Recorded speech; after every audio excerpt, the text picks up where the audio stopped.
recommendation that I need moved is that in accordance with section 5.24 of the Code of Meeting Practice, Council approve the request by Councillor Tyses to attend the reconvened ordinary meeting of Council the 1st December 2025 by audio-visual link due to working commitments. I need a mover for that, please. I'll move it. Thank you, Councillor Fredericks. Councillor Goodwin has seconded that. Is there any opposition to that? No? That's considered carried. Councillor Tysos, can you hear us? Yes, I can. Thank you. We'll now move to a procedural motion that we have the following items be moved by exception.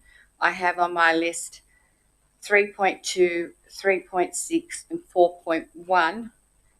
If there's any objections to that. So 3.2, 3.6. So we'll go back. So 3.2, 3.6 and 4.1.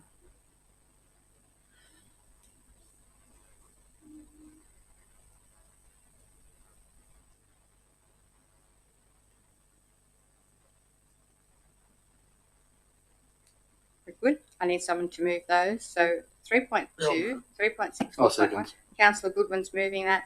Councillor Ring is seconding that. Is that correct? Yep. If there's no opposition to that, those are carried by exception. Thank you. Now we move on to committee report 3.1. I understand, Councillor Fredericks, you wish to speak to this. Would you like to move it or? Yeah, so you're moving the minutes as they are. Okay, so you're moving, okay, as they stand? Yep, okay, I'm happy to second that, and you'd like to speak to that? Yeah, I did just have one question. Is there any further update on the women's shed, and is it a possibility to kind of have that thrown into the Women's Advisory Committee to keep up to date with it? You'd like a standing item? Yeah, if possible, please. I'll ask the director if that's possible. Yes, that is possible. So you'd like that as standing item? Yes. So we'll include that in the minutes that the Women's Shed update is included in the Women's Advisory minute. You happy with that? All right. So is that all you'd like to speak to on that item? All right. I'd just like to speak on it as well.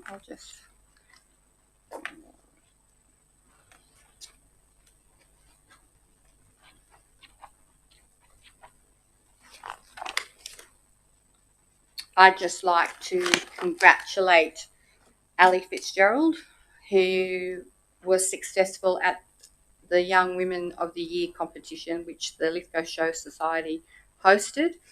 And I'd also like to acknowledge the runner-up, which was Sarah Mulligan, and congratulations to both of those women. That's all I'd like to say on that item. Is there any further debate on this matter, councillors? No? Councillor Tyson, are you good? Yes, I just wanted to know what the update is with the Lithgow Women's Shed. Yeah, we've taken that on board as a standing item. You happy with that? No, I just wanted to... Oh, you want a verbal update? Sorry, I misunderstood. A verbal update and what Councillor Fredericks indicated. Yep, sure. So do we have a verbal update from any of the directors can we give? Director Edgecombe can give that to you. Through you, Mayor Coleman, we are working closely with Water New South Wales to identify which aspects of the development conditions applied to the consent can be waived on a temporary basis to achieve interim occupancy, which will allow people to enter into the building and hopefully allow for the building to be insured. We're also working to identify sources of funding to bridge the gap on the remaining items like hard stand parking, sediment control, water servicing, and those sorts of elements. So we're keeping in regular contact with the Women's Shed. An email was sent to them today. And I've also been in regular contact with their builder as well. So we are working with them to see the building brought to use as quickly as humanly possible. We're also appointing internal stakeholders as primary points of contact so that we can work together as best as possible moving forward. Thank you, Director Edgecombe. Did you get that, Councillor Tysos? Yeah, thank you, Mayor. Thank you. Okay, I'll put the... Sorry, Mayor. Sorry, Councillor Marnie, I apologise. Just a question for you, Mayor, to the Director Mr. Edgecombe. Could we also look at community grants? My understanding, Water New South Wales provides for those, but they must be submitted by the council, as I understand. Whether there's issues tied with development application conditions, that'll need to be navigated, but that may provide some pathway to stormwater management and other actions potentially. So if we could ask that be considered. Thank you. Director Edgecombe, would you like to respond, please? Only that I simply note that, and if any opportunities come our way, I'll let the councillors know. Thank you, Councillor Money. Is there any further commentary on this item? I'll put the motion. All those in favour? All those against? Declare that carried. We now move on to item 3.3, Crime Prevention Committee Minutes, 3rd of November 2025. Councillor Fredericks, you Yeah, if wanted I to can move speak them to and then this? speak to them, that would be great. So you'd like to move that? Can Yes, I have please. a seconder, please? Councillor Goodwin's happy to second. Councillor Fredericks, yep. The only reason why I'm speaking to it is because the statistics that showed up in that meeting, I believe the community need to be fully aware of, as it was quite confronting and shocking hearing those statistics myself. A lot of people in this community believe the biggest issues that we face is break and entering and theft, when we're pretty low on those lists. Our biggest issue in this LGA is sexual assaults and sexual abuse. They're the biggest crimes in this LGA. We are 14 out of 130 LGAs to do with that particular crime, followed up by domestic violence and non-domestic violent assaults. And the interesting fact about this was to do with the sexual assault, sexual abuse crimes.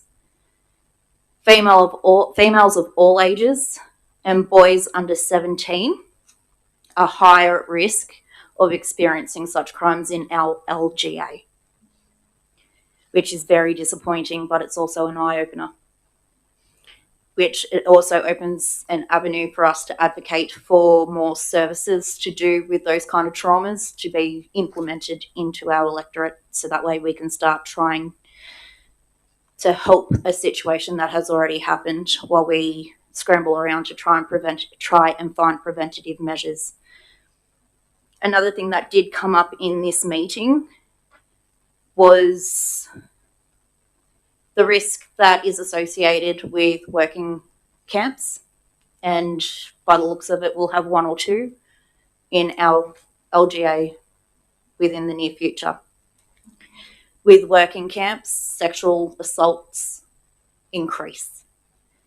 Myself and the Mayor did speak to Energy Australia about this particular issue in a councillor information session, and they said that they will work closely with council to find preventative measures. One such measure was seeing if it was possible to ban all non-employees from the workers' camp to begin with, and to have training and things like that put in place before they come to the workers' camp. So we are looking at preventative measures, and I'm sure Energy Australia said that they were looking at other measures as well to go into that. But yeah, I think the community need to realise that with us being 14th out of 130 electorates for sexual assault and sexual abuse, it's obviously a crime that is happening. It's obviously a crime that is being ignored or buried deep. And as a community, we do need to start speaking out against it. And we need to start standing beside the victims instead of allowing it to be hidden. Thank you, Councillor Fredericks. Councillor Goodwin? No. You are? Same. Any further debate on this item? Councillor Ticehurst? No, nothing. Thank you. Okay. If there's no further debate, I'll put the motion. All those in favour? All those against? Declare that carried. The next item is 3.4, Emerging Economy Committee minutes. I understand, Councillor Ring, that you would like to... I'd like to talk that I have amendments. Yeah. Trinity has those. They were sent to her. So you've got For the something, first moving meeting. something? Yep. Basically, I want like the amendment to read that council endorse the following recommendations from the emerging economy meeting. 1, that the committee note the submission to the review of phase 1 of the Jobs and Skills Roadmap for Regional Australia. 2, the emerging economy committee note the planning for labour market change and any transition in Lithgow report. 3, any strategic or policy document contracted by the administration in relation to either emerging economy or economic development is referred to the Emerging Economy Committee prior to formal adoption by council. We don't need the fourth point. That was just the original one that's already sort of noted. I need a seconder. Yep. Councillor Marnie, you're happy to second? Thank you. The amendment brings out what was resolved at this meeting, and that's what I'd like to see in all minutes from this committee, similar to other committees. We did talk about the document. It did meet its contractual obligations. I don't consider it a good document, but I'll be dealing with that moving forward in the next Emerging Economy Committee meeting. Thank you, Councillor Ring. Councillor Marnie? I'll let Councillor Ring speak to this matter. I'm happy to second it for debate. Thank you. Any further debate on this item? Any commentary on this item? Councillor Tysos? Nothing, thank you. Okay. I want to just ask one question. Yes? The LEAP document was I believe, put out for council to take a role in it, but actively step back from it a bit with industry and let industry take over that LEAP document rather than council run that document. Is that my understanding? Can we get some advice on that? Yeah. Who can speak to that? Director Does- Edgecombe? For me, that just seems like we're just always bringing it back to council when it should be industry that, in my eyes, that should have been taking over the LEAP program. Director Edgecombe? Through you, Mayor Coleman. So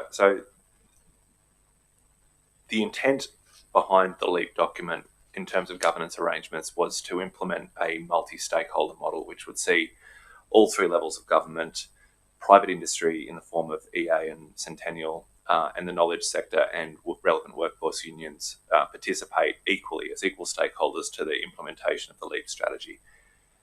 We always anticipated that would occur as an internal working party first, and then it would be absorbed by the New South Wales government when their Future Jobs and Investment Authority legislation kicked in and started to become enacted.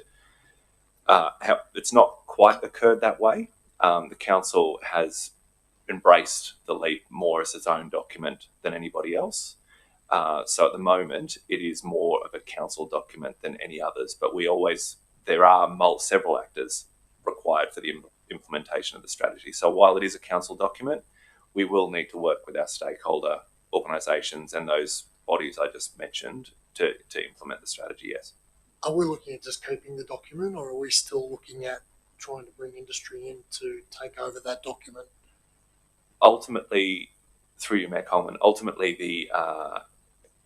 the application of the strategy really is a matter for council to decide through the Emerging Economy Committee. If it wants to take the primary role and be the primary stakeholder for its implementation and advocacy of government and the like, that's the way we'll run it. However, if the Emerging Economy Committee would like to take a more collaborative approach that embraces stakeholders more readily and has them contribute to the implementation of the plan as well, we can definitely talk about that and how we might introduce a mechanism to make that work.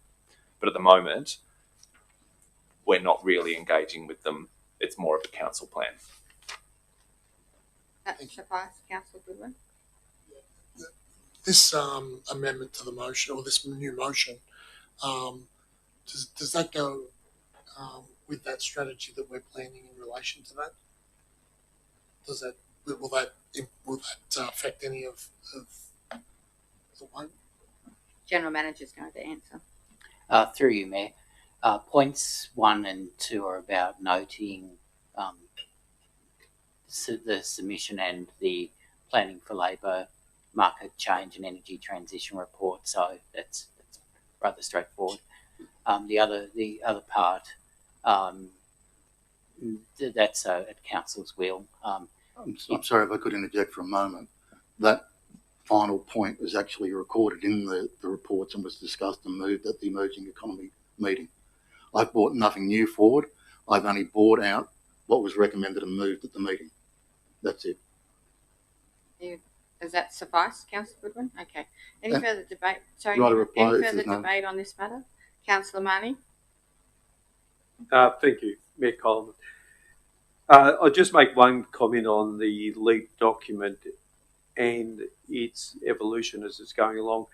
A couple of key things which have come into it, which I think is important, is the growth management strategy, which is, in my mind, a really critical foundation piece of planning.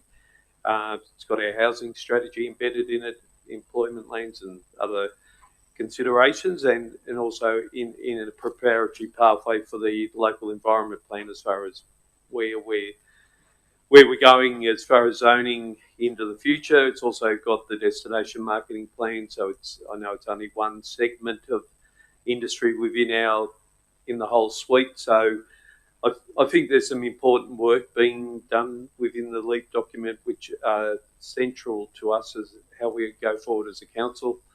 But I'm happy to support Councillor Ring's points. Thank you, Councillor Marnie. Is there any further? Right reply, Councillor Ring? Yeah, firstly, just to clarify again, they're not my points. They were points endorsed at the committee meeting by the councillors present. I'm just bringing them forward so it's clear what we're actually endorsing in this report. As for an external body, there was, at the beginning of this term, we moved to have councillors on the committee that was set up under the previous administration, which excluded councillors, which included myself, the Mayor, and Councillor Goodwin. That has not met in the term of this council so far. That was to meet with those external players, and that is disappointing. And we will move forward with that in the new year. But the LEAP is a document, it's not static. The economy and forces that impact on our community are changing rapidly. Today there was talk about the coal-powered fire stations being extended to, I think, 2049. I've been saying that for a long time. So there's a lot of factors and moving parts. No document is set in stone. We need to take ownership. And as I said in this meeting, the underlying principle for Professor Beer's document and LEAP was adaptive capacity, which relates to a community's ability to change, to climate change, to respond to climate change, whereas resilience, I'm sorry, I've got it here. While regional resilience is about how regions recover and adapt to extreme shocks, we've had a number of extreme shocks over the past 40 years, and we have not as a community dealt with it. Moving forward, the line is now getting pushed back further and further with transition. Neither the coal companies nor the power station are going to cease working prior to 2040, potentially 2049. We need to be pushing an economic development of getting jobs here now, creating industry so that our young people have got a future. There is an item coming up in the urgent business, which I'm supporting with an amendment, but we need to build a future more moving forward. Transition is good to talk about. It's a long process, but we have to develop our economy and get boots on the ground, grow our population, get industry here and move forward. Otherwise, we don't have a future. Thank you. I'll put the motion. All those in favour? All those against? Declare that carried. We move on to 3.5, which is the TAF minutes, 6th of November. I understand who brought this forward. Oh, Councillor Fredericks, you'd like to speak to this. What are you moving? What would you like to move? Sorry. You're happy to move the recommendation? You want to speak to it? Yeah. Can I have a seconder, please? Councillor Marnie, Councillor Fredericks. So this TALC meeting, a big issue arose, which was the crossings on Mort Street, both at near Coolwell and down at Elizabeth Park. I'm just trying to clarify for the community, we don't actually have any control over those crossings or that road, as it is a state road. This falls solely on TFNSW. and they are looking into it and should be, is it the next TELC meeting they're going to bring the solution to it? It's the next TELC meeting in the new year where they said that they should have a solution for it. I will also speak to the local area traffic management plan for Lithgow Public School. We did look at changing Short Street to a one-way. That created other problems, such as it would have been too unsafe for cars to turn right to go and drop their kids off at Lithgow High. So after discussion, we did decide that it would be wise to have a look at having a local area traffic management plan that encompasses Lithgow Public all the way up to the high school and everything in between. That's the daycare centre, the doctor's surgery, TAFE. So that way we can actually figure out a way to have traffic moving safely through all those areas. Thank you, Councillor Fredericks. Councillor Marnie? Thank you, Meg. Just firstly, appreciate the councillor's comments and the detailed feedback to the council. And obviously I support the efforts that are going on through the TALC committee. In regard to traffic safety in our LGA, I think we still play an important role of advocacy. If roads are managed by Department of Transport for New South Wales, we still need to advocate when we see unsafe situations, whether it's the highway or Western Main Street or other highways within our LGA. I think that whole locality approach is a good one, taking in all of those hotspots of activity in the morning, and I support that.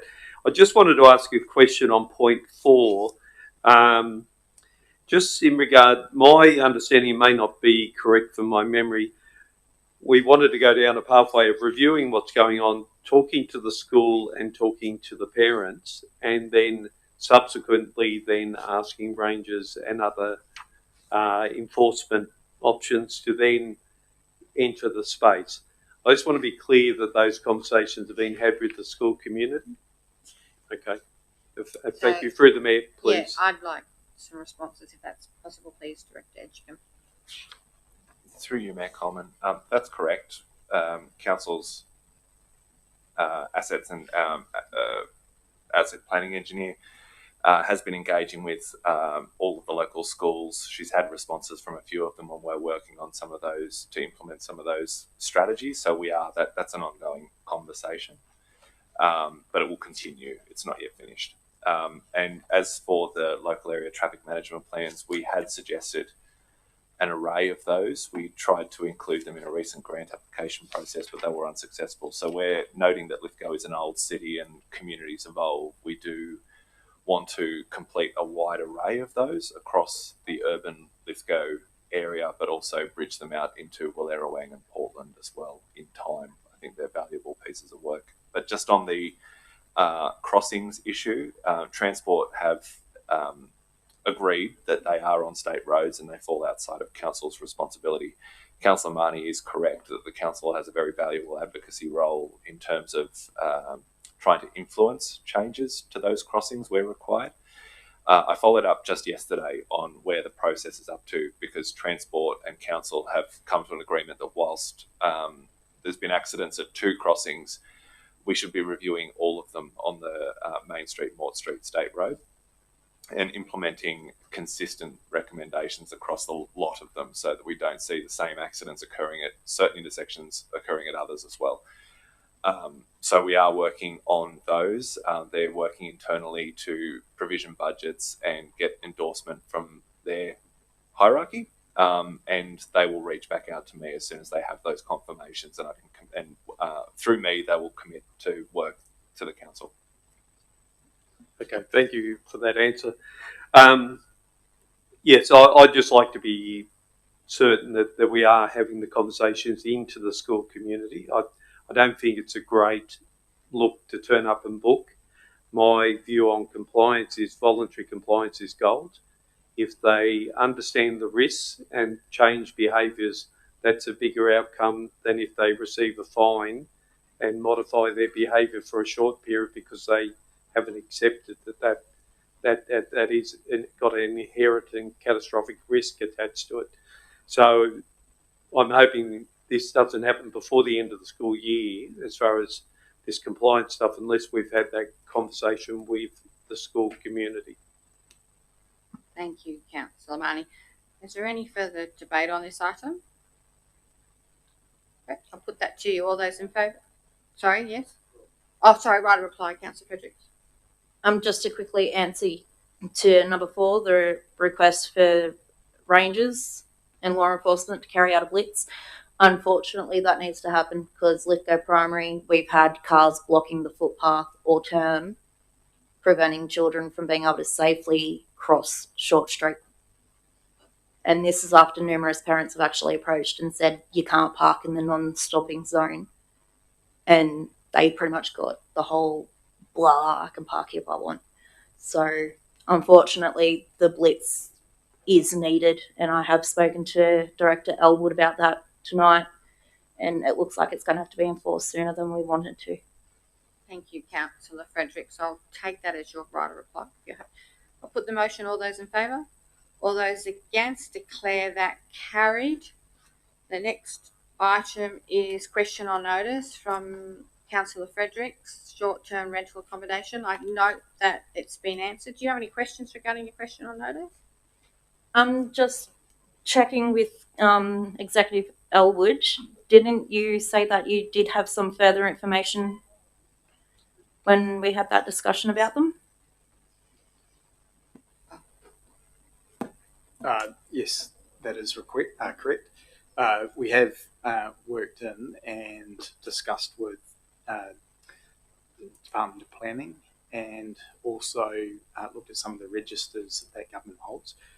Some of the information is generally not publicly available, but in general, across the LGA, the whole of the LGA, we have an vicinity of 178 short-term accommodation residences. That's not vacant properties that are wholly for short-term. They could just be someone that is leasing out one room in their building, and it could also, and there's some that are bread and breakfast that also fall into that. That works out at about 1.8% of the residential property stock across the LGA. Thank you. I realise that I've missed an item. I need to come back through. Sorry, Councillor Arnie, what were you going to say? I've got 2 questions on this item. If we could ask those We'll before we go finish back. that first. Councillor Marnie? That was the question I was going to ask about asking a question. Yep. Is it possible when we do get breakdowns that we break down from hosted and non-hosted Airbnbs? And I won't always use a brand name because it's both stays and a whole lot of other elements. Also want to know, where does service departments fit into that as a short-term accommodation? I'd be interested in what component that is in the numbers, as that plays a pretty important workforce accommodation and tourism accommodation. If we do end up with those numbers, if we can have some breakdown of those componentry elements, just to help us better understand where these sit in the marketplace. Can you answer that or take it on notice? Yeah, take that on notice. That's fair. Yeah, happy. Yep. Councillor Ring. I have 2 questions, one for you, Mayor, to Director Elwood, and one for you to Director Browning. The first to Director Elwood. Is there any evidence that supports reducing the number of nights for Airbnb operations results in housing stock being returned to the open rental market? Director Elwood. Through yourself, Mayor, that evidence is actually contrary to general expectations. There are a number of studies, different locations across the state and nationally where that has been looked at. I wouldn't say most, but there's certainly no strong evidence that reducing the number of the number of nights that the accommodation is available brings additional stock back into the long-term rental market. Admittedly, a lot of those studies are based around holiday locations. No, I appreciate that. Director Browning? Second question is, what capacity does council have to charge commercial rates or service charges for Airbnb properties in the Lithgow LGA? Through you, Mayor Coleman. Limited. It's the purpose would still be residential. Thank you. All right, thank you. That item has been completed. I need to come back, councillors. I've missed one. I'm sorry. 3.7 Combined Finance and Infrastructure Committee meeting minutes, the 17th of November 2025. I understand, Councillor Ring, you wanted to speak to this. Was that correct? No. No. I didn't. Councillor Marnie. Sorry. Are you happy to move what's on the recommendation? I am. Yes. Okay. Can I have a seconder for that, please? Councillor Fredericks is happy to second. Councillor Marnie with page 79. Thank you. I'll speak to this briefly. I'm happy to move and accept the matters in the report. I just wanted to, as there's been quite a bit of discussion about the need for forensic accounting, I just wanted to ensure that all councillors are aware of the public interest disclosure requirements, the Act and policy surrounding that we're part of as a council. If there is reasonable suspicion of corrupt or fraudulent behaviour, there is both an ethical and professional responsibility to report that. So I'm just reminding councillors that is a requirement, and if there is a sense or reasonable evidence that that's the case, I would suggest they take up those options. Thank you, Councillor Marnie. Councillor Fredericks, you seconded. Yeah, sure. Councillor Tysus, I understand you'd like to speak to this item. Yes, I do, Mayor. Thank you. I want to talk about 6.4 on page 80, regards to the Honeysuckle Road issue. I just wanted to find out whether council has had negotiations with the landowners in regards to what they may or may not wish to do before making this decision. I don't agree with this decision being made at this time. I think it's appropriate given the wide publicity that happened before it and the result that came back to us, that we need to have some negotiations with the landowners prior to making any final decisions on the Honeysuckle Road issue. Director Edgecombe, do you have an update for Councillor Tysus, please? Through you, Mayor Coleman. I do need to be careful with what I say in a public forum, but we are speaking with the landowners. However, I think the decision of the committee at the time was that council retain ownership of the road because it can't be sold off as it serves more than one property owner for the majority of its length, even though some of those properties are uninhabited for a residential purpose. So yeah, we're continue to work with those. I'll be updating our road management policy to include more granular detail on how council manages Crown Road transfers depending on the number of properties that they service, and we'll be considering that at an infrastructure committee meeting very early in the new year. Councillor Tysus? Thank you, Mayor. With the mover and the seconder, I wish to have 6.4 removed at the moment until we have negotiations in good faith with the landowners. I don't think it's appropriate to move without doing that, otherwise it's going to come back and bite us. Councillor Marnie and Councillor Frederick, you're happy to have further negotiations? He's moving that we remove it. Sorry, is he moving an amendment or just asking? He's asking. Councillor Ring. Councillor Marnie, you've moved it.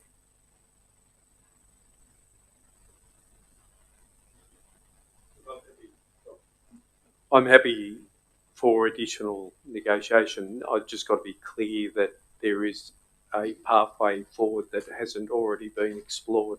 So if I could put a question, please, Mayor, through you to Director Edgecombe. Would you like to answer Councillor Marnie, please? Sorry, can you repeat? Yeah, that's fine. I've just stated that I'm happy for additional negotiation to occur. I've just got to be clear that there is an alternate pathway other than what's been presented to us.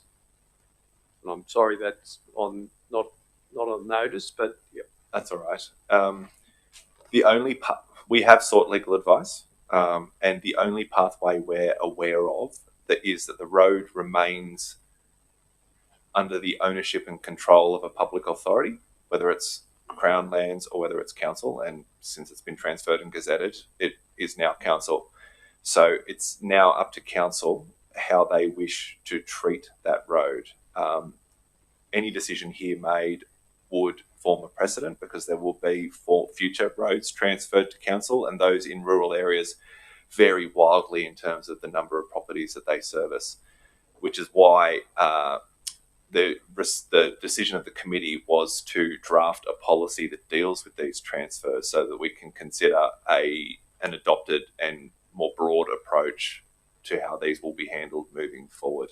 And that was the commitment made that draft policy be presented to the Infrastructure Committee in the new year. So it's not my memory that any part of the recommendation required ongoing negotiation with the landowner at all. It was simply to develop a draft policy for this discussion with council. Okay. So just, I need to be clear on this before I accept it, because my understanding it is now a council asset. It's been handed over from the Crown and it's vested in council. We obviously only, I'll again ask a question, my apologies, I just want to get this right. What are the options now available to us for the council group and for councillors who weren't present at that meeting? What options are available to us at this point? With respect to the ownership of the road, the only option available to us is to retain ownership. We can't sell it because it services more than one property and would create disputes that would be unsolvable. But with respect to its management, the council can do several things. It can do nothing and reflect that in a policy. It can choose to permit the landowner or the primary person who gets benefit from the road to maintain it themselves, subject to relevant insurances and council approvals and the like. Or it can conduct maintenance of the road as a one-off or in perpetuity. Those obviously come with cost. So really that's the point of the policy position that I'd like to present to the council for debate as to how they'd like to proceed. Normally there are trigger points that apply to these sorts of transfers. Other councils typically apply a 5 residence limit. So if a road is transferred that serves 5 or more properties, then the council will take it on and maintain it as a public road. If it serves less than 5 properties, they consider it, particularly in regional areas, to be against the public interest because we're maintaining roads that serve a very few number of residents. And in those circumstances, they classify them as unformed or unmaintained. So it would be my suggestion that we do implement some form of limit and some trigger point so that the council has a position on when it will step in and include a road that's been transferred to it in its asset management strategy and maintain them in perpetuity, or whether it will class them as unmaintained roads and allow the resident to maintain them themselves, subject to council approval. Councillor Marnie? Thank you. Given that we've got 3 options, we own it, we do nothing, the owner maintains it, or we provide a one-off forming of it, and I'm assuming then the owner would maintain it, given that it's only accessing a small amount of and a singular dwelling. Have we negotiated that with the landholder? The only conversation I've had with the landowner was prior to obtaining the legal advice that made us aware that there were more, even though the properties aren't inhabited, that because it provides legal access to more than one property, we can't on-sell it. So the discussion we had with the landowner was prior to that advice, and it was the negotiation point that I raised at that time was that if the resident was amenable to a transfer, not a sale, but a transfer at no cost from council to the landowner, that we would consider, that the council would consider providing a one-off good faith maintenance grade or formation of that road prior to its transfer. Obviously, that sort of suggestion is now moot because we've been told we can't do that. But still, even though that option still remains available to the council if it would like to provide the resident with assistance. If I can, Councillor Money, I don't see what the harm is in going back to the landowner. I don't see what harm it is in taking on Councillor Tice's suggestion. And you know, I don't see any harm in that. Just my personal opinion, but I'm not directing you. I'm just advising you. Councillor Money, you are going to accept that or not? Yeah, look, I appreciate your advice, Mayor. And given that Councillor Tice was not available at the meeting, and this is the recommendations coming in front of him now, I'm happy to accept Councillor Tice's. Is Councillor Fredericks happy to accept that as well? Yeah, so you're happy to accept that, and the mover and the seconder is happy to accept it. So what? It's on the screen. Yeah, have councillors got that in front of you? Okay, so we've got it here. So, if there's any further debate on this matter, Councillor Ring? Just a question. What timeline are we going to put on this for a decision? I don't want this left as open-ended, dragging on for 12 months, 2 years. We have to be able to make an informed decision. The policy will obviously inform us on that. There are a number of councillors at this committee meeting. Any councillor is welcome to attend or to Zoom in. And there was a lot of discussion. We need to get a tight time frame on this, and that also needs to be discussed within the context of our budgetary constraints. If I could, please, Councillor Ring, my question is in regards to what Councillor Ring has raised, is when the policy is due to come forward. I mean, I think that's when the decision needs to be made in conjunction with the policy. So do we know where we're up to in regards to that? I'm not proposing wholesale changes, and I don't propose a convoluted document either. I see no reason why we can't bring a draft policy to the first ordinary infrastructure committee meeting for my directorate in the new year. Okay, and that's not that far away. Yeah, we can make that the extra one we've got, the early one. It's all good. All right. Thank you, Councillor Ring. Councillor Tice, do you have another question? Thank you, Mayor. To Mr. Edgecombe, through you. He raised issues that the legal advice was talking about other properties, even though they didn't have residential approval. How many other properties have access to that road, even though they don't have any approval for residences? Director Edgecombe?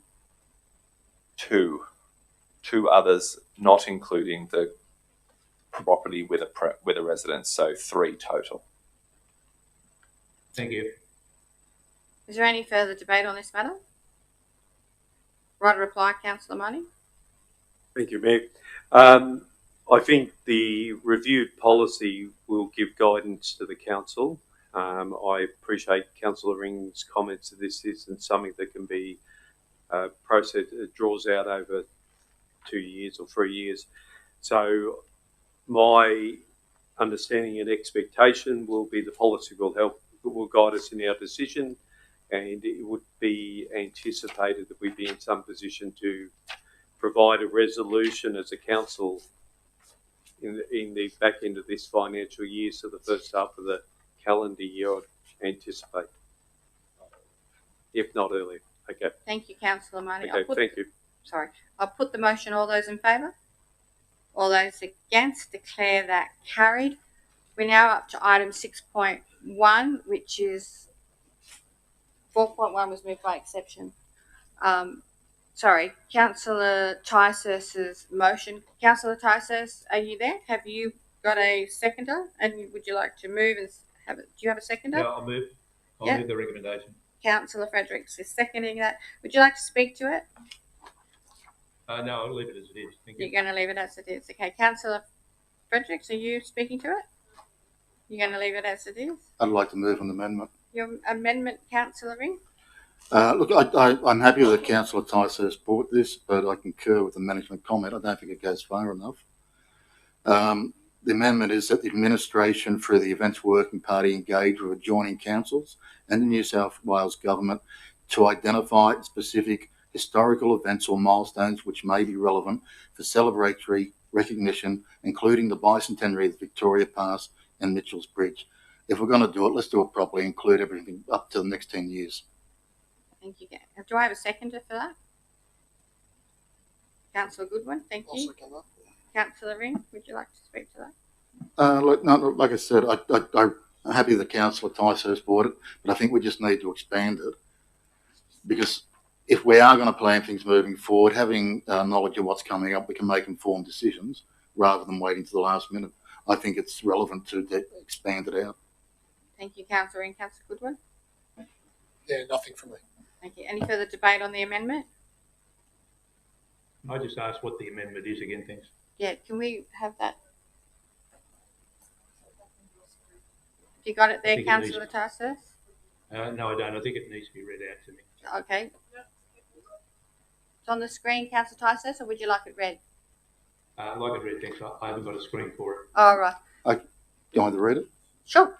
That the administration through the Events Working Party engage with adjoining councils and the New South Wales Government to identify specific historical events or milestones which may be relevant for celebratory recognition, including the bicentenary of the Victoria Pass and Mitchell's Bridge. Did you get that, Councillor Ticehurst? Yes, I did. I'm happy to withdraw my motion. You're going to withdraw your motion? So Yeah, you're going to accept that? Okay. Well, yeah, I'm happy to accept that. so you're withdrawing. Councillor Fredericks, you're happy to accept that. So the amendment now becomes the motion because Councillor Ticehurst has withdrawn his original. Is there any debate on this matter? No? All right, I'll put the motion. All those in favour? All those against, declare that carried. The next notice of motion I have is 6.2, Councillor Fredericks, possible review of Main Street to one-way with curb angle parking. Do you have a seconder? Councillor Ticehurst, are you seconding Councillor Yes, I am, Frederick? thank you. Yeah, right, okay, good. Would you like to read your recommendation, please, and then speak to it? So the recommendation is that one, council investigate the feasibility of converting the main street from Lithgow Street all the way up to Bridge Street into a one-way traffic flow with the installation of boot-to-curb angle parking. Send this to TALC for a report to be created. If the report finds it feasible, carry out a trial, and if the trial is successful, implement the one-way and boot-to-curb parking permanently. Now, my whole point in even investigating the feasibility is because we have had concerns about the top end crossing. You turn in from Bridge Street, you're right on top of it. It's only a matter of time before someone doesn't stop in time and takes out a pedestrian crossing it, especially in the afternoon when the sun is blaring down. And then we've also had numerous complaints about the lack of parking. As Mr. Edgecombe does go into it, there are other options for parking, especially behind the taxi rank. We could do some fiddling with that one. And let's face it, we're talking about transitioning into the future. And our main street is old, dreary, hasn't changed. The only thing that's changed is what's getting sold in the buildings. It won't hurt to look at what can be done. If, for instance, as Mr. Edgecombe has put into the comments, there's sections of Main Street that we could take the parking out of completely and expand those footpaths so that way the cafes and restaurants in that area can actually have outdoor seating. We've got to do something. We've got to change Main Street up. It's the beginning. And it won't hurt to investigate the feasibility. Thank you, Councillor Frederick. Councillor Ticehurst? Thank you, Mayor. But we're just asking for a report and to sort of look at the process. It has been done once before. I'm happy for it to be undertaken again moving into the future. Thank you. Thank you, Councillor Ticehurst. Do I any further debate? Yeah, I've got amendments. You've got an amendment? Councillor Ring? Amendment 1 is refer the 2016 Lithgow CBD Revitalisation Action Plan in the first instance to the Planning Working Committee, then the Emerging Economy Committee. 2, that the Planning Working Group and the Emerging Economy Committee workshop the role of placemaking in the economic development of our LGA and establish a strategic direction for debate in the chamber. If I get a seconder, I'll talk to it. Do I have a seconder for this? I'll second it for Thank you, Mayor. The issue of one-way parking down Main Street has been raised numerous times. All respect to Mr. Edgecombe, it's a decision we have to make on a strategic basis. Later on tonight, we're going to be talking about a grant application, which looks at, I believe it's interconnectivity within the CBD. We have a really good document that was done in 2016, which has guided part of our stuff, and that it needs to be updated, needs to be brought up to speed a little bit. It doesn't recommend one-way parking. I think we need to look at the CBD in a holistic approach and develop a long-term approach, not just one-way driving, curb to gutter parking. There's more than ample parking in Lithgow. One moment we've got people complaining there's no shops. Next minute they're complaining there's no parking. We can't have both. Unfortunately, I'm also aware that there have been businesses over the years that continually park their vehicles in front of their shop. They get fined, they keep doing it. Now, it is a problem. People parking in Main Street, it's a narrow street. The street itself and the direction of traffic is not the only issue of the street. It's 800 metres long, which makes it a particularly long CBD. We need a holistic approach to it, one that also looks at future-proofing our economy and talking about medium-density housing, using the facades of the buildings along the main street, retaining those, and increasing density in the CBD. So you've got residential and commercial and retail outlets. I think we need a holistic approach moving forward. Thank you, Councillor Ring. I just have a question of Director Edgecombe. Has this proposal that Councillor Fredericks has put forward, has that gone to TAP before? I've made a note to check up on that as to when that occurred. It might have occurred before my time or quite some time ago, but if Councillor Tyser says it has, I'm sure that it has, yeah. Okay, very good. All right, that's all I'd like to speak on. Is there any further debate on this matter, Councillor Goodwin? I just wanted to ask a question. There was a study done in 2016, is that correct? Yes, it was a comprehensive review of Main Street and how we might improve its amenity to support economic growth and the like in the town centre. But it does need review, and I do like the approach of pushing that through a couple of committees of council and seeking a review in light of the changing needs of this community. It's been 8 years. Yeah, I'm happy to review. I'm happy to go back and review that document. I think it's good to investigate it further. I don't see a point in number 2, 3, and 4 before that. So I'm happy to support Councillor Ring's motion. Okay. Councillor Fredericks? Look, it's clear I'm going to be outvoted in this, so let's just get it over with and let my motion become someone else's. I'll take that as a comment. Councillor Barney? Yeah, thank you, Mayor. Firstly, just acknowledge Councillor Fredericks for bringing it forward and just stimulating this debate. Yes, I agree with Councillor Ring with I think you could argue it's a fairly unique main street. There's not many main streets in the central west in major towns that are as narrow as ours. We've very few entry and exit points out of it once we start. I think that the one-way option may in fact be the right option. We just need to take into account what it does to traffic behaviour and business, where people coming in from the top end of Main Street. I'm assuming it's one way from So they're things we've got to look at. The other thing I don't think we do well, unfortunately, is we don't explain to people the amount of off Main Street parking there is. Nearly every segment of Main Street has got a substantial amount of parking sitting offline. So I appreciate what Councillor Fredericks has done as far as starting this conversation.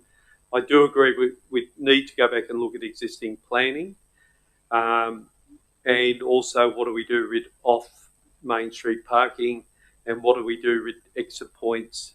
But I don't feel a need to not support it. I think the other thing that needs to happen is we need to bring this through the Finance Committee. We need to understand where this sits in our financial plan. I'm not convinced that it will just simply be a turning of vehicles around to an angle parking. I would expect there would be some other traffic design that need to happen. So I'll support the amendment, but I do want to acknowledge what Councillor Fredericks brought in front of the council. Thank you, Councillor Marnie. Any further debate? Councillor Tysos? No, nothing there. Thank you. I'll put the amendment. All those in favour? All those against? I'm against. It's carried.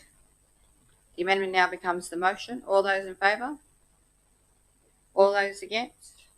I'm against, and I call the division. Thank you. All those in favour, please raise your hand. Councillor Goodwin, Councillor Ring, Councillor Marnie, Councillor Coleman.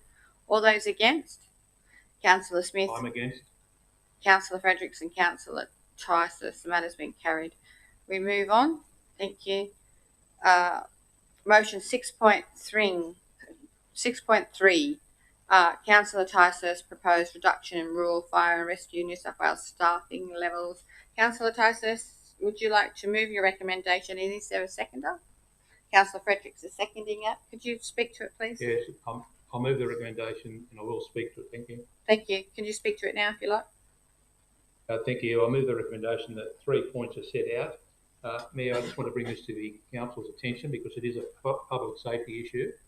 The fact of having shortages of, it's clearly a financial issue from the state government, which is very disappointing, but to have only a minimum of firefighters call out, I don't know whether the council would be aware, but most of the emergency services are, is that we have breathing apparatus on all these vehicles now, which has come in the last 10 years, and this requires people to help others to put it on. They're the first response to go in the door. We've got drivers of the truck. We've got other people oversighting the scene and getting everything ready. That can't be done by just a minimum of people. It has to be done by at least 4 or more. There's been a widespread support since I put this out here. People are very concerned, and I think it's something that every council should be looking at. We certainly can't have small communities having a minimum response because we're very tight with the financial money. So that's the reason I moved the recommendation that we need to show a stance for our local emergency services. Thank you. Thank you, Councillor Tyson. Councillor Fredericks, you'd like to speak to it? It's just one of those situations. What works in the city doesn't exactly work out in regional. When fire and rescue get caught out, 9 times out of 10, it's actually something serious. And you can't exactly have one person stand by the truck to make sure the truck's okay and one person doing everything else. Out here, it is usually a team effort. You need a team, not a duo. And I'm personally finding this very offensive because it comes across like country lives don't matter. We need more than 2 people per truck. It doesn't matter if it's a small little grass fire. Small little grass fires can explode into something massive. Doesn't matter if it's just a single vehicle crash. Someone can come around a bend and make it 3-4 vehicles in the crash. How are 2 trained fire and rescue people meant to deal with something like that happening? Because that has a high probability. So it's one of those situations we really do need to advocate, not just for the community safety, but for the firefighters as well. This is putting them at risk, and frankly, I'm sick of the cuts always happening out here. Like, it's It's something that is very personal to most of us out here. We've seen what happens out here, and we know how important these guys are and the recognition they all deserve. And yet, this is the recognition from the Labor state government. Years cost too much, so we're reducing years. I'm going to go now. I've got an amendment. I'd like to move 1, 2, and I have a point 3 that's a little bit different, Councillor Tyson and Councillor Fredericks, but expands on it. Can we have that up, please? And if I can have a second up, then I'll speak to it. Councillor Ring's happy to second to it.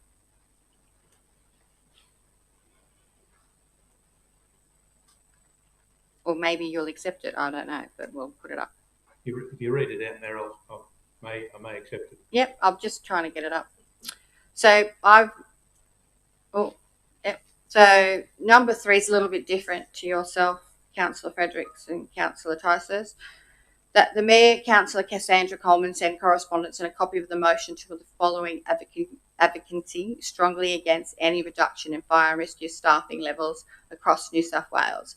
The New South Wales Minister for Emergency Services, G. Hadib, the Premier of New South Wales, Chris Minns, the newly elected Local Government New South Wales Board President, Mayor, Councillor Darcy Byrne of the Inter-West Council, the President of the Australian Local Government Women's Association, Councillor Petty Peterson, asking she forward on to the rest of the board members, which includes 4 mayors, the Chair of the Joint Organisation, Mayor, Councillor Kevin Beattie of Combodon Council, send correspondence to Unions New South Wales, Mr. Mark Morrity, offering support, send correspondence to the Fire Brigade Employee State Secretary Leighton Drury, also offering support. If you're going to utilise my networks and my skills, let's utilise them, people. Let's go for gold. Let's run a campaign. There's 2 fires in our district at the moment. There's 2 fires been in our district recently, and one at Bogey is still currently happening. And I am truly concerned about the number of residents affected, the flora and fauna. But if we're going to use my skill set, let's use my skill set. I've already spoken to the Public Service Association earlier this week in regards to this. I am a central councillor on the Public Service Association Council. I raised it with industrial staff there earlier this week.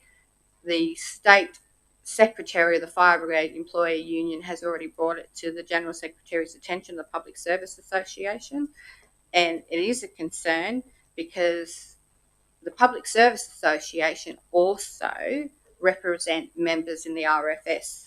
And if they roll this out through the fire brigade, like fire and rescue, then there's no stopping them than rolling it through the RFS. So, Councillor Tyson and Councillor Fredericks, I'm offering you an opportunity to utilise my skill set and my networks to its full capacity. Do you accept it? Have absolutely no issues. Happy with it. Councillor Tyson? Yes, I'm happy to add that as number 3. Thank you. Thanks. Okay, so they've accepted that. I'll open now to the further debate. So, Councillor, who was first? Councillor Smith? Yep. I think everybody's actually got to cast their mind back when that fire station had the sod turning and whatever went on down there. And Minns and his group, who attended that particular thing, stated more jobs for Lithgow, not less. So I agree with that advocacy that you're pushing there, and you should be right down there up them. Trust me, I will be. Any further debate on the matter? Councillors? I just want to acknowledge the fact that it's nice having a strong unionist and a card-carrying member of the Labor Party in the mayor role at this point in time. And just to point out, it wasn't just the Labor Party who tried to pull these cuts in the past. The coalition government did as well. Councillor Coleman and I have different political views and many different and some fairly heated arguments at times. I put a number of amendments on the mayoral minutes without hesitation. But I will give her a dues. I've sat in meetings with her and ministers, and she does not tell a party line. She gives them what for, because this community is at the heart of what we do as a council and as a leadership team. And that she can do this is a credit to her, and it's good for our community. Thank you, Councillor Ing. Is there any further? Councillor Marnie? I just note the role that Fire and Rescue New South Wales. They played in our neighbourhoods. We had two of the neighbourhoods I've lived in. We had fire impacted on it, and we relied on them as well as the RFS. So I think as a councillor group, we're always behind our emergency services personnel and the services they provide to us. Thank you, Councillor Money. Councillor Goodwin. Just one question. Out of all of the meetings that you went to in November, with its joint organisations and the ministers and down at Canberra, was this raised at any of those meetings by anybody at all? Because this has been out for a little while. No, it hasn't been raised. I actually spoke to the local union delegate in Bathurst and he brought it to my attention. He said to me that currently the union and Fire and Rescue New South Wales are in the middle of consultation. He actually said to me that he's surprised that this has actually come forward because they're still in consultation. However, he fully supports what we're doing and he encouraged us to get behind them. It was explained to me, it was explained to me by the delegate that they're looking at far, far west to start with, but he was concerned if they start at far, far west and it pilots out, then there's no stopping them from rolling on through. We need to nip this in the bud. I will say that the most strong networks I have out of all of them is the Algor network, and the reason I say this is because that particular network is bipartisan. The women on that network come from all political persuasion, and I think that we need a bipartisan solution and we need to get as many involved as possible. The union that I represent, the Public Service Association, are very keen on seeing what happens with this because they will also support us. Any further, Councillor Goodwin? Any further debate? Right, a reply, Councillor Tysos? No, thank you, Mayor. I'll put that to you. All those in favour? All those against? Declare that carried. Thank you. For the division, thank you. Oh, sure. All those in favour, please raise your hand.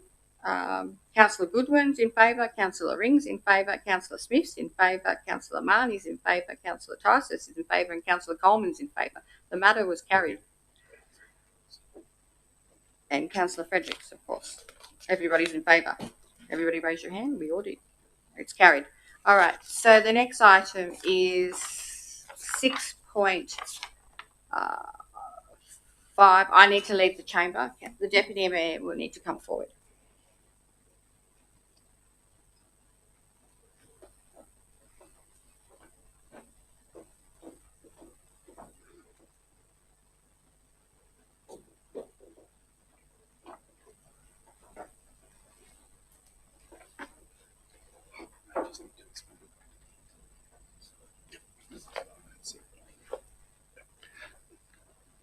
Just before we move to this item, the Mayor has a pecuniary interest as she's on the Western Regional Planning Committee. She's not allowed to be involved in any discussion on the matter that's being brought forward.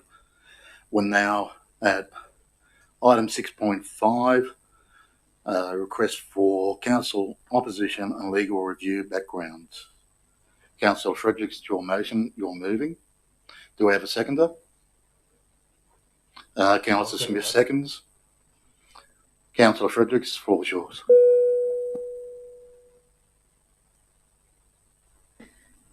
It's just a basic thing. I've been approached by numerous people from Hampton with concerns, for instance, that the current wind turbines aren't on the original DA lot assignment. I did ask for council to review that to see after, I think it was a, where they what's the word I'm looking for? No, where they cut up property.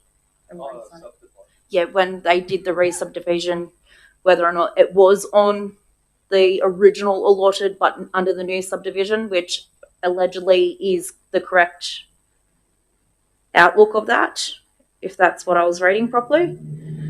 And, well, yeah, we just have to do this now.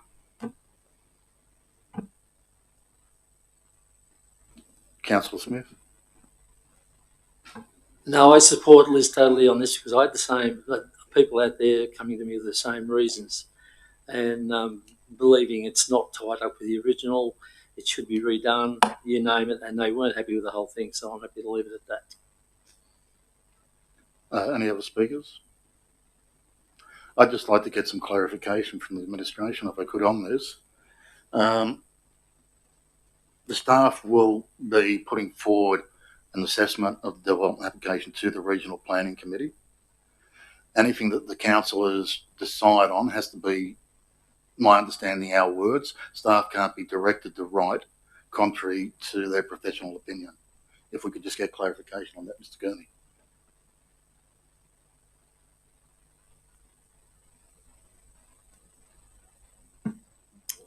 Through you, Deputy Mayor. The procedures for the planning panels do state that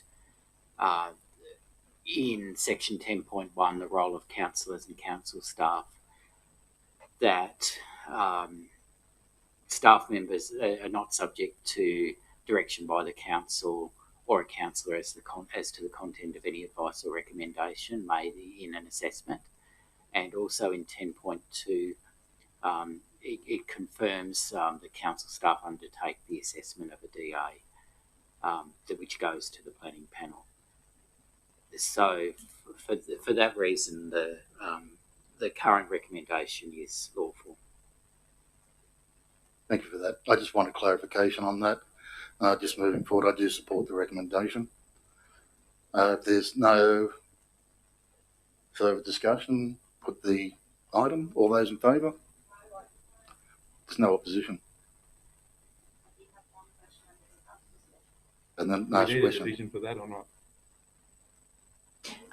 Through you, Acting Mayor Ring, to Mr. Edgecombe. The roads that have been raised as concern, what is council's approach with Jenolan Caves Road, God help me if I get this wrong, Duck Molloy Road and O'Connor Road, and the vegetation that surrounds them? Through you, Councillor Ring, as is the standard practice for all development applications, but is particularly important for larger ones, it's the responsibility of the proponent or the applicant to maintain and make good any damage caused to roads as a result of their development. So for all of council's roads, we hold contemporary condition data and photographic images of their condition, and we would renew those prior to the development occurring. As for the Jenolan Caves Road and Duck Molloy Road, I've reviewed the some of the submissions made to council's referral of the development application to relevant state government authorities, and at this point Transport has asked for additional information relating to that application, and I presume that's being developed by the applicant as it stands. But in terms of the vegetation removal, I've read through the statement of environmental effects and the access strategy. Both of them reflect on the fact that in the first instance, spotters and tree vegetation trimming will be the primary objective or primary methodology used to get those heavy vehicles through. There are only going to be limited circumstances where trees need to be removed, and as part of the application for a construction certificate, a detailed environmental planning document will be submitted that contemplates those. So we'll be able to respond to those in due course as well. Yes, go for it. Through you again to Mr. Edgecombe. The traffic issues that may be arising with the roads being locked from community access for the transportation of the turbines, have we got a proper knowledge of what's happening? Is it happening at night? Is it happening at day? Who's doing the traffic control? Is that falling on council? Is it falling on our local emergency services? Is it a contractor? Do we have any information on that?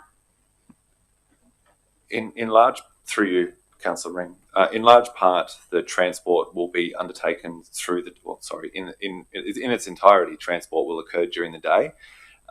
it's only possible and reasonable to expect that heavy vehicles make their way through narrow corridors through use of spotters during daylight hours. It becomes a bit hazardous to try and do that at night. So it's a reasonable position taken by the applicant. There will be restrictions placed on heavy vehicle access through townships like Mudgee to make sure that the transport doesn't coincide with school hours. If any transport or traffic management is required, that will be the responsibility of the applicant to provide that. On state roads, it will likely be the New South Wales Police or a contractor developing or providing that traffic control.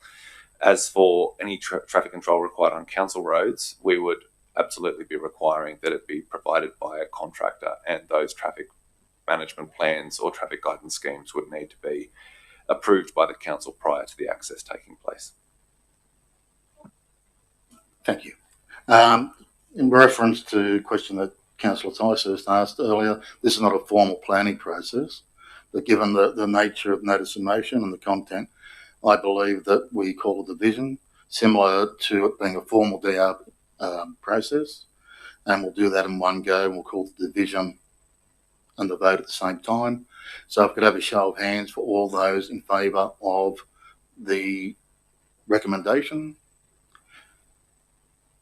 Councillor Ticehurst, Councillor Goodwin, Councillor Smith, Councillor Mahoney, Councillor Fredericks, Councillor Ring.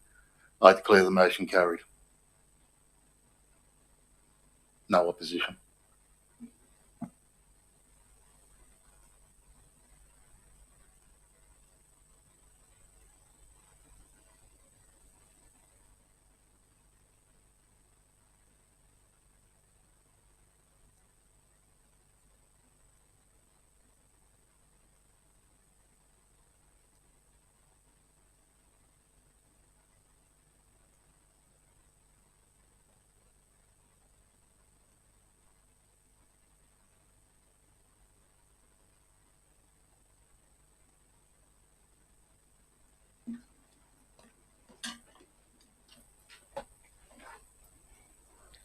The next item is 6.6, which is notice of motion from Councillor Smith, community concerns on projects, information and consultation.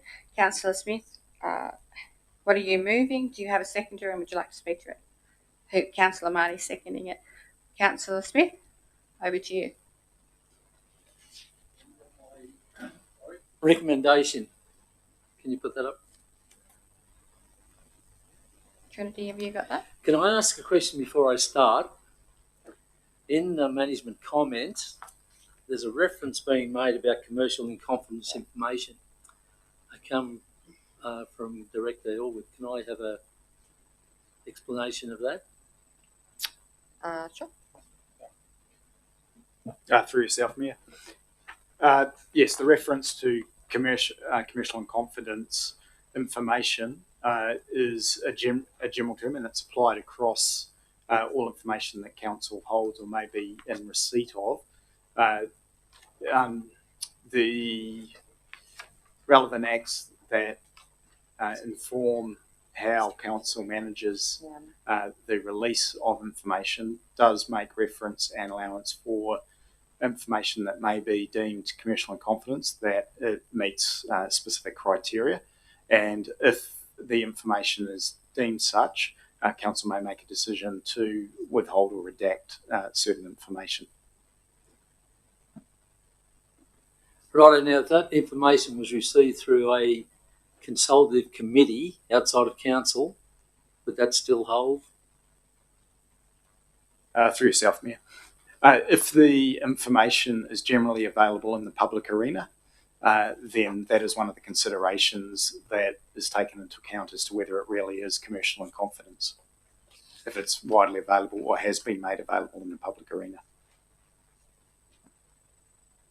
Right, well, my belief it is. So I want to sort of move on with this. The recommendation is to interview council delegates from CCC meetings, which can be placed on public record and made available to the public. second part of that will be recognise the lack of complete and satisfactory consultation and add it to the submission when called in by state planning. With a commentary here, why I've brought this up, I've had a lot of requests from the public wanting information on the project. Now, the proponents of one particular project, which is the hydro, there's only been relative impact information handed out in the last probably 6 to 8 weeks or so. Now, that information wasn't available until now. And when I talk about unsatisfactory consultation, that information is really impacting on what this project is going to do. And when you go through the major changes that we've actually been now given, and I've named these here in the commentary, which being the dam's going to be lowered 3 metres for a period of 4 to 5 years whilst this construction is ongoing, if it occurs. The Farmers Creek Arm will be a no-go zone, cutting off canoeists, fishermen. The environmental impact will be something like 140 hectares will be totally cleared and flattened. And with the movement of construction, something like 1,200 vehicular movements a day on the local nearby roads. And none of that information was given up until a few weeks back. And during all their consultation processes, that would have had a fair impact on how people would have taken this particular thing. And over the last 4 years or so that we've been getting these newsletters, nothing has mentioned anything like that at all. If anything, it's been a bit of misinformation. If I can refer back to a LEAP document. And in that LEAP document, they claimed, and they put it in their newsletter, that LEAP claimed it was one of the best sites for a particular project as such, and such information was backed by council. Now, this was actually passed and put down through a resolution in council to have them take that out of the LEAP program, and backtrack on their information as not being correct. The return letters come back from Energy Australia believing that the request was actually, to put it in precise terms, the request was to rewrite it, take out the information, redistribute it back to the people with the right information in, and take the LEAP off it.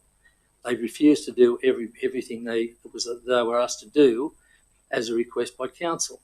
So how can we trust a mob who persistently do not give the full information on a project? And as I said, we're only just starting to find out this information now. If we refer back,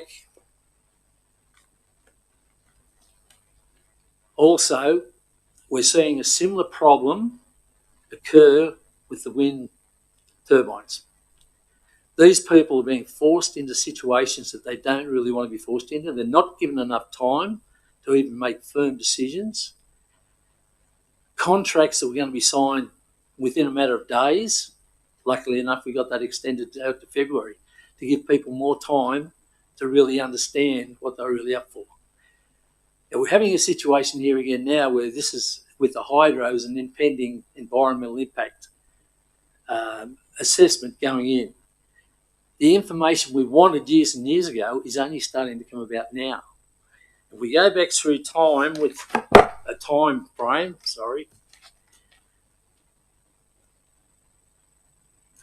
there was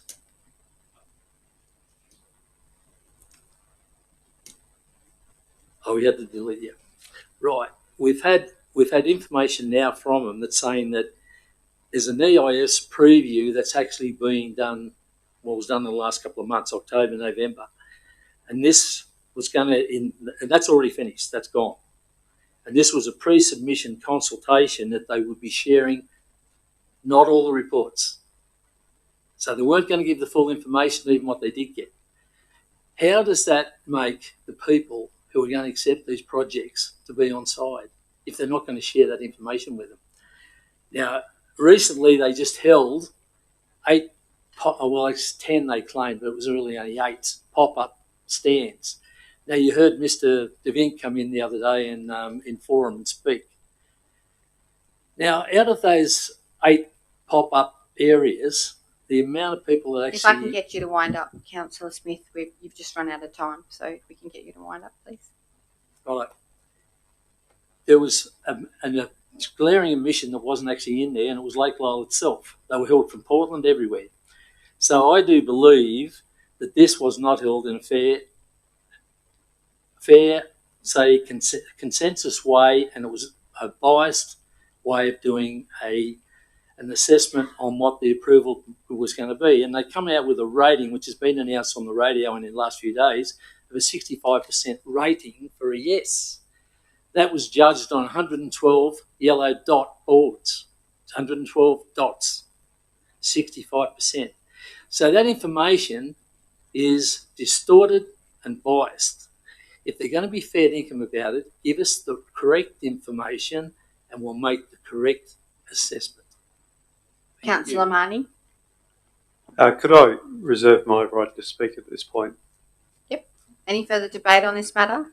Councillor Ring? Yeah, look, I'm not going to support it. If it was only item 1, I would. Item 2, no, I can't support. We're all entitled to opinions. At the end of the day, no organisation or company is going to release information until it's set in stone, and they legally have to. Until then, it remains commercial in confidence. They will release it when they're legally required to. In the interim, all companies take on feedback from communities. They take on changes to the results from their studies, and they modify their documents. It's only when they're ready to submit that they've got final documents. So, no, I won't be supporting it. Any further debate? Anything from Councillor Tysos? Nothing, thank you. Councillor Goodwin? Yeah, I'm not going to support this either. A lot of the stuff that we get that's spoken about is commercial in confidence. It can't be released to the public straight away. We also said that we don't want renewables. We don't want the pumped hydro at all in our area. And why would any proponents want to give us any information when we're saying no to that?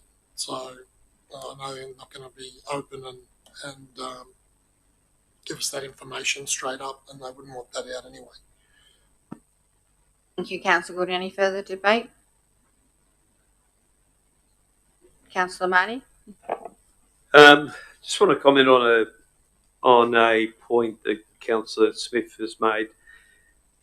I understand the difficulty when attending consultative committees as a representative voice of the community as an elected councillor, if you feel you're unable to share details that are discussed at those meetings. Now, I understand all the principles of commercial in confidence and intellectual property and so on, but I don't think the points that Councillor Smith was raising fell into that category in my mind. I think as a council, perhaps advice can be given to the councillors in regard to that when they play that role as a community representative, as a councillor on these consultative committees. So I understand the motivation for why Councillor Smith has brought it forward. Thank you, Councillor Marnie. Is there any further speakers on this matter? Right a reply, Councillor Smith. There's been a lot of discussion about all this in the news lately. There's a lot of people have realised. We've had our federal member talk about some of the problems out there with the consultation in regards to the wind farms and the power lines and whatever and all that. And that again has got people up in arms. You've had the same from Paul Till, our state member, saying the same thing. The consultation's bad, whatever, you name it. And this seems to be a general consensus on all these projects where people aren't getting the information. And that's the big question mark here. Now, Bathurst, Deputy Mayor Ben Fry, he actually had it passed through Bathurst Council, and he was very, very strong about it, that if they didn't get the right information, as far as Bathurst Council was considered, it was a no-go. Don't give us the information, don't give us the project. And that was basically what he said. So are we in a position where we're just going to accept this biased type of information that we're actually getting and belated in the bargain, so that an EIS can probably sneak up and will be over and done with before people even know, and have a firm decision to make on whether that's right or wrong? If we have the right decision, we have the right information, we can make the right decision. Thank you. Thank you, Councillor Smith. I'll put the motion. All those in favour, please. All those against? Declare that carried. Next item is 6.7. Notice of motion. Councillor Marnie, the role of Disability Inclusion Action Plan in the construction, renewal and maintenance of council infrastructure. Councillor Marnie, if you'd like to move your recommendation, and if there's a seconder, Councillor Smith, and could you please speak to it now? Okay, thank you, Mayor Coleman. I brought this in play with a recommendation asking that Council's Disability Inclusion Action Plan be a primary design consideration and principle in all new and, where possible, renewable projects for roads, footpath, buildings, signage and public spaces. All major upgrades, construction of new assets and in the development of asset registers as part of the asset management plans reported to the Council clearly outline the application of the Disability Inclusion Action Plan. And thirdly, the Infrastructure Committee and the Community Development Committee continue to highlight to the councillors and the community both successes and future challenges in the application of the Disability Inclusion Action Plan. I appreciate the management comment and a commitment to having a more explicit reference to the Disability Access Inclusion Plan, and should feature as part of our new projects. I appreciate the commitment. I don't think that we've got a choice. We need to look at situations like when we're doing renewals on Main Street, that we do ensure that we got appropriate disability parking and ramps, etc. I think it's important that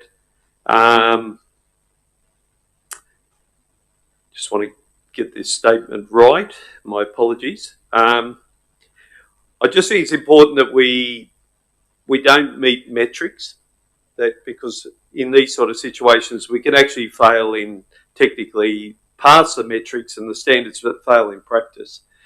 And there are a range of situations that some of them can be readily rectified, where parking grouping doesn't align with access from the curb.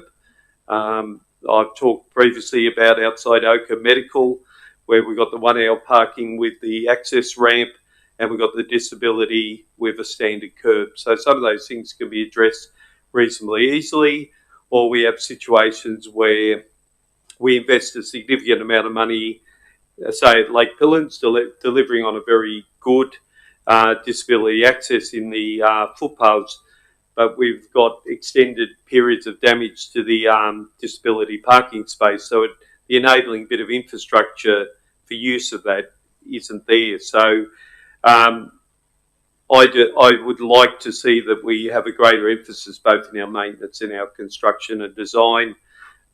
Someone put it to me that the designer and the decision maker need to possibly put a wheelchair in a car, and one of them get in the wheelchair and try and access the place that they're designing for. I think we've got to be aware that even for people with temporary injuries, these inclusions also support them. So I haven't got a recommendation on a particular action, rather that this becomes a central design principle. Thank you. Thank you, Councillor Marnie. Councillor Smith? I think Eric's covered very well. Look, I must admit, if you look at the new path coming up the street, it doesn't seem to be too many disability points along that section. I know it's new. It would have been in foresight, probably good to have a few. Director Edgecombe, I'd like some responses in regards to what Councillor Smith has brought forward, because he makes a good point. Through you, Mayor Coleman. So the main streets, the newly reconstructed section of Main Street, if you look at it, the majority of the curb is greater than standard height. With the width of the curb of the footpath being what it is, if we were to try and build a disability or a mobility compliant pedestrian ramp over a greater than standard height curb over that footpath width, the grade of the ramp itself would not be compliant. It'd be greater than the maximum 16%. So the only location we can install a pram ramp or a pedestrian ramp or a disability access ramp is at the top end near the Hub Pizza, and a bespoke piece of infrastructure is being constructed to install at that location, so that people and a disability parking space will be installed at that time too. So it is going in. It hasn't been missed thought. It's just in the process of being constructed. Councillor Smith, do you have any further? No. Thank you for answering that question, Director Edgecombe. That's appreciated. Further debate? Councillor Ring? I just wanted to say I concur with Director Edgecombe. I've dealt with having to create access into heritage buildings. It is problematic. Most of Main Street, there are large sections of Main Street, you're not going to get disabled access from the road up onto the footpath because of the height. There was always a problem with the mobility shop up the top end of Main Street. As Director Edgecombe was talking, the type of ramps and that you'd be out on the other side of the road. It's quite extensive. Unfortunately, it's important to have the Disability Inclusion Action Plan. It's important that we actively use it, but it is constrained physically by the environment in which we live in and operate in. So we just need to be aware of that. Thank you, Councillor Ring. Any further debate? Right, a reply, Councillor Marnie.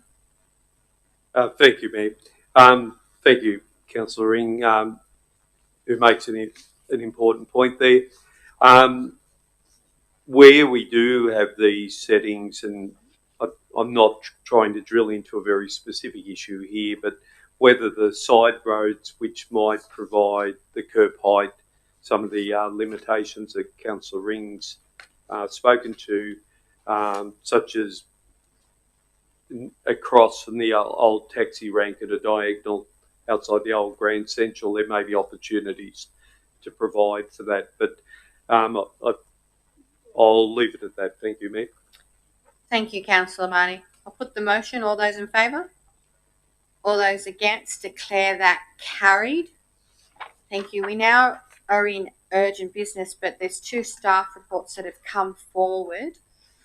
One is for the suspension of alcohol-free zone for the Seven Valleys Wild Food Festival, the 21st February 2026. I have a motion that Council suspend the alcohol-free zone at Cook Street Plaza, Lithgow, from 5 o'clock p.m. to 11 o'clock p.m. on the 21st February 2026 to allow the licensee service of alcohol as part of the Seven Valleys Wild Food Festival. Do I have a mover for that? Councillor Ring, you're happy I'm to happy move, to and move. Councillor Fredericks, you're happy to second. Would you like the staff to explain that, or you're happy to speak to it? It's fairly simple. It's for the event. We need to get an exemption from the police to serve alcohol in that area. It's obviously part of the festival, and I really have no problem with it. Thank you, Councillor Ring. Councillor Fredericks?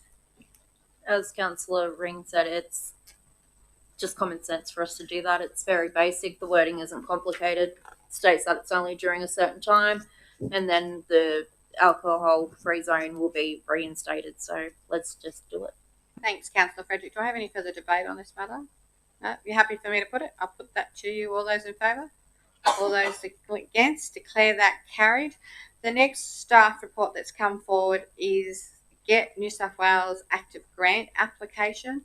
I'd like to move it with an amendment, if I may. Yep. What would you like to move? Basically retaining it, but just including that the council endorses submission of the Get New South Wales Active Grant application, inclusive of a $10,000 co-contribution, noting no financial commitment is made and the matter will be turned to council for a further decision should the application be successful. Do I have a second? You happy to second, Councillor Marnie? Yep. You would like to speak to it, Councillor Ring? Yeah, look, this is a useful grant. I'm not happy with grant applications being brought in late to councillors. I think we've raised this issue on a number of occasions. We need to improve the advice when council the administration want council support. We need to know in advance that they're going to be working on it to bring it, even if it's a late report. The LEAP budget, or the transitioning budget, not LEAP, but the transitioning budget of 1.2 does have capacity to contribute at least 10,000. My understanding is if we do contribute or throw a contribution towards it, it gives us a greater chance of getting the grant itself. This is for design work. As with other applications that have gone forward, we're approving the submission of the application. If it's successful, it will come back to us. We make a decision on whether or not we proceed. But 10,000 is really a small amount to get the design work done. It'll fit into what we've been talking about earlier about the revitalised CBD plan, the amenity in around the CBD. I think it's critical that we support this. Thank you, Councillor Ring. Councillor Marnie? I concur with Councillor Ring, what he said. We've got a funding ratio of 25-1, which is a very generous ratio from a funding body. If it makes our applications more competitive, it's a modest amount of money to invest into this planning. I think we really need to maybe go away in the new year and have a conversation how we manage grants, thresholds for decisions to be made within the administration, those grants that need to come in front of committees or the council. I have been a grant writer for 25 years. I'm writing 5 at the moment. Some of them come up on extremely short notice.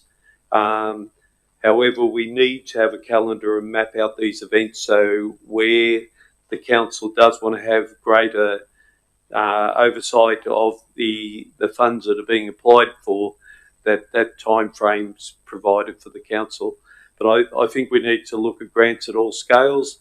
I think all the committees facing out in the community are getting messaging coming back to them about the need to be able to support grants, and particularly community-initiated grants. So it's something we need to think about where our income stream comes from. If we can get $250,000 through this grant application, it's a large slab of money that we don't have to find within our own fund. So I'll leave it at that. Thank you, Mayor. Thank you, Councillor Marnie. Any further debate on this item?